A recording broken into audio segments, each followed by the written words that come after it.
Alô, pessoal. Pessoal, eu vou gravar mais uma literatura de cordel. Continuação da primeira, da parte 1. Eu gravei a parte 1, a história falada. Autor Vanessa Nascimento. O massacre de Canudos. No sertão brasileiro, pessoal, no Nordeste brasileiro, o pessoal já viu falar nessa história. O pessoal mais antigo já ouviu falar nessa história, o massacre de Canudo, tá bom? Vai ser a história de Antônio Conselheiro. Vai começar quando ele era criança e daí por diante. Esse cordel, pessoal, eu vou dividir em parte. Como ele é grande, ele tem 32 páginas, se eu não me engano, eu vou dividir em parte. Eu gravei parte de uma história falada, que eu falei para vocês. Hoje vai ser a parte 1, a história cantada. E daí por diante, breve a parte 2 e termina, se eu não me engano, na parte 3. Por quê? Para ficar com menos tempo de duração. Tá bom, pessoal? Aqueles que não for meu inscrito, se inscreve no canal. O YouTube reconhece e envia para vocês as novas literaturas de cordel. Vocês não vão se arrepender não, pessoal, essa história aí de Antônio Conselheiro. Tá bom?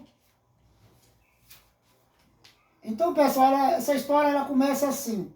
A história cantada.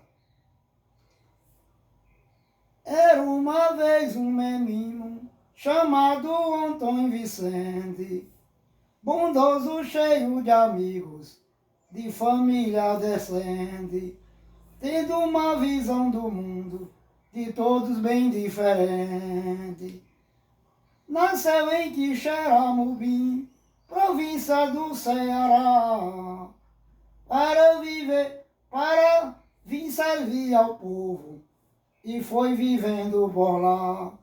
Vamos saber sua história, dos seus 7 anos pra cá.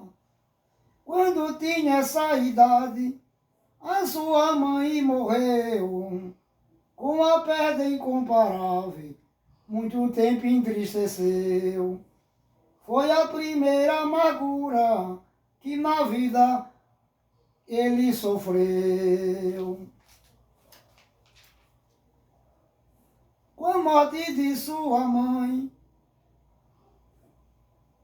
novamente o pai casou, e nesse tal casamento 2 filhas arrumou. Já tinha 3 do primeiro e 5 se completou. O menino inteligente que logo aprendeu a ler, um amigo do seu pai ensinou-lhe com prazer a regra de nossa escrita para contar e escrever. Aprendeu tudo em casa, só mais tarde ele pôde entrar na escolinha da vila, ocupou o seu lugar. Além da seriedade, tinha garra para estudar. A escola sem recurso dava pouca instrução, e em toda fazia Antônio passou com aprovação. Daí onde ele morava, tornou-se o sabidão. Mesmo a sair da escola, em sua casa estudava, aprendendo o que podia, ou quando alguém ensinava. Diz a história que ele parado nunca ficava. Seu pai, um comerciante, vivia a negociar.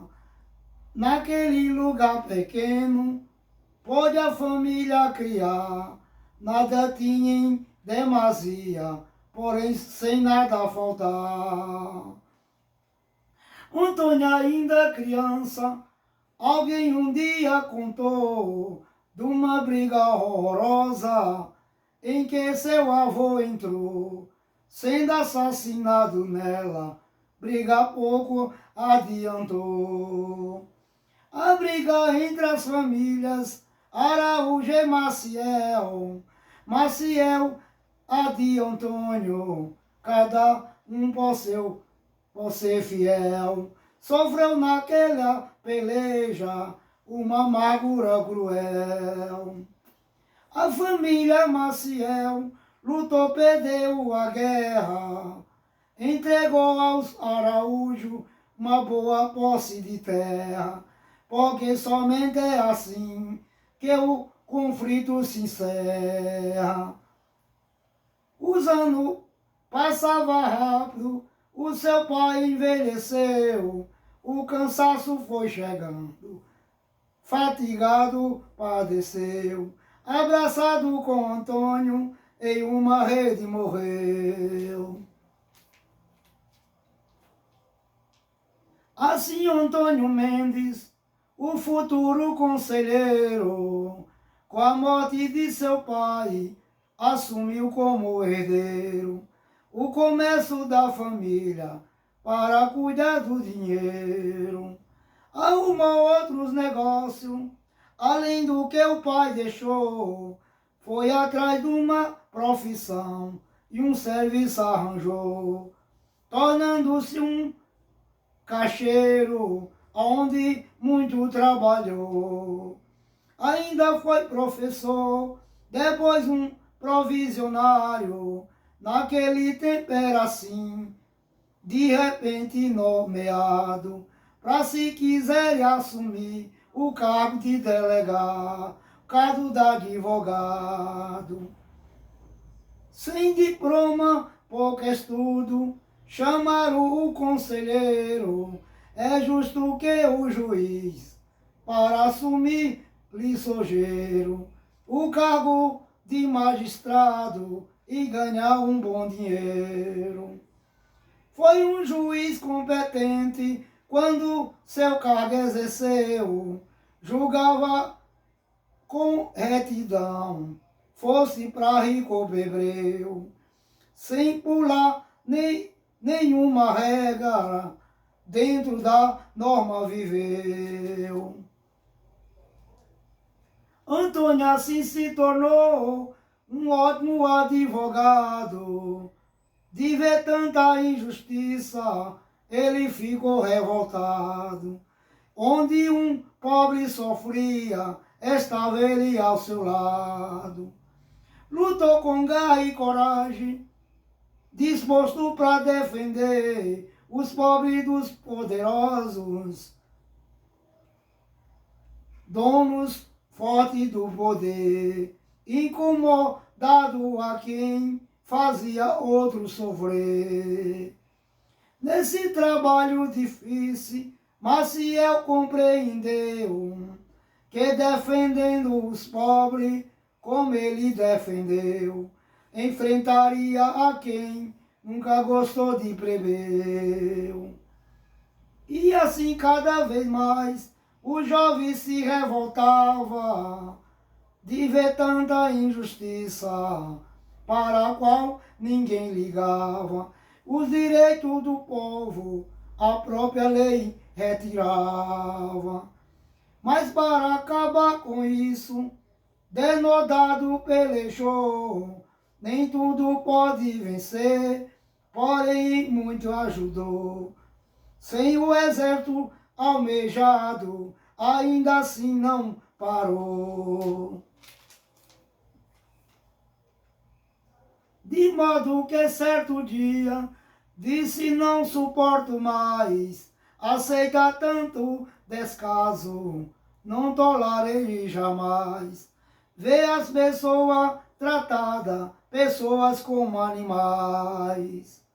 O desejo de mudança cresceu no seu coração para poder construir um mundo novo, irmão, onde reinasse a paz, igualmente a união. O sonho de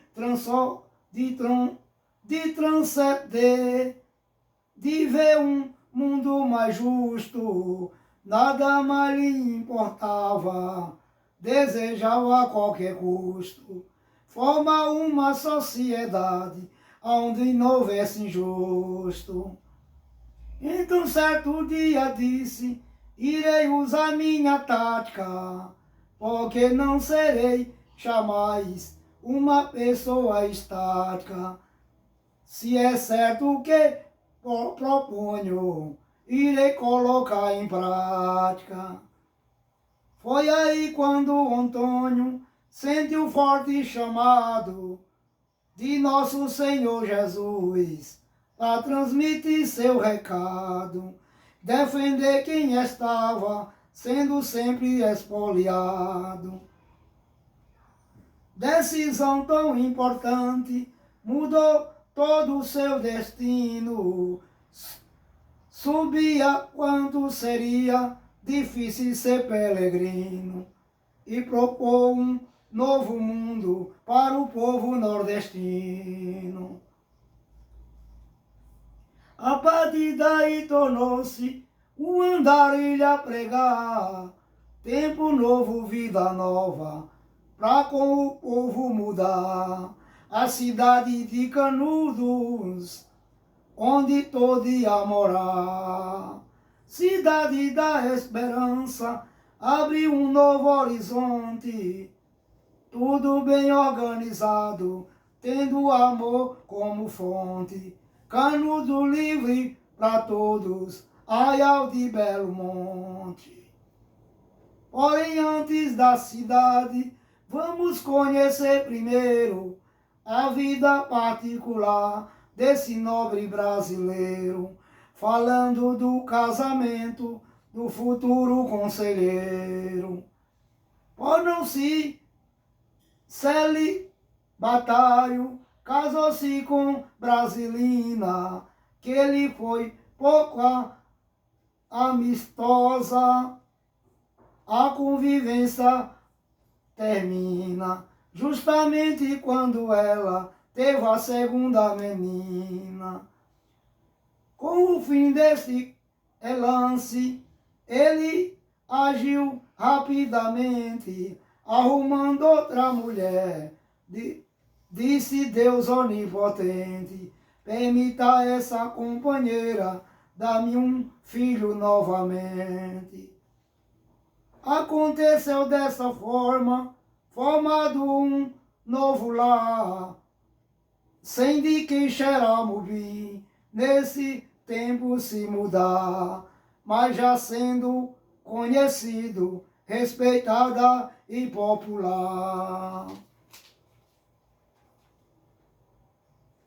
Joana teve um filho daquele homem honrado, que na pia batismal o mesmo foi nomeado. Joaquim Aprígio Mendes foi pelo pai registrado.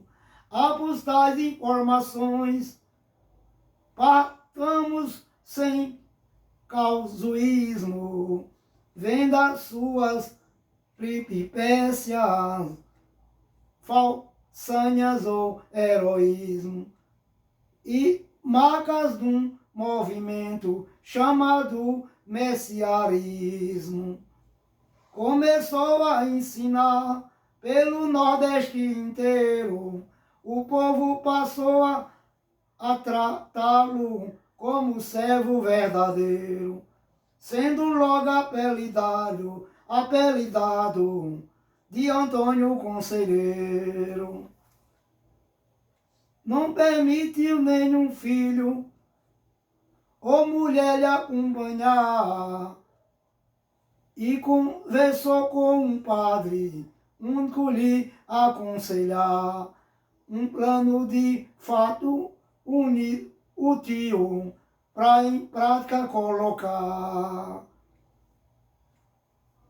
Em Biapina era o padre com o qual dialogou para poder dar início à missão que ele pensou. Foi esse um dos primeiros apoios que encontrou. Aquela grande figura e forte tesouro humano um dia apareceu no sertão pernambucano, onde Paula trabalhou bem muito mais de um ano. Depois em Itabaiana conselheiro apareceu, disseminando as ideias e tudo quanto ele creu, para o povo sergipano, que muita coisa entendeu. Quando saiu de Sergipe, radiante de alegria, de ver que aquele povo algo de novo que queria. Partiu para continuar sua missão na Bahia. Vestiu uma túnica azul de brilho e com um cordão amarrado na cintura, macio como algodão. Segue o Caatinga adentro por este nosso sertão. Usava um chapéu enorme para poder se proteger contra o sol escaldante que queima para valer, levando alento e consolo para quem vive a sofrer. Carne um bom alimento, entretanto não comia, só de cereais e fruta se alimentava e vivia. Não usava travesseiro, em cama não dormia. Cama de tábua ou no chão, era sua dormida certa, levando uma vida simples e com seu povo aberta. Como esquentava o frio, se não usava coberta. Sobrevivia de esmola, aceitando estritamente o necessário à vida para viver honestamente, sem abusar da bondade daquele pacato gente. Naquela grande jornada, conselheiro carregava um pequeno oratório na frente do qual rezava, agradecendo a Cristo porque o acompanhava. Nas horas de orações, ele era pendurado num galho para que o texto fosse ali meditado, e a palavra de Deus para Jesus ser adorado. Entrava solenamente em todos o povoado, propondo uma vida nova aos marginalizados, deixando seus ouvintes totalmente admirados. Através das boas obras, conselheiro criticava o poder na mão errada, pois tal se organizava, sempre em benefício próprio, do povo nem se lembrava.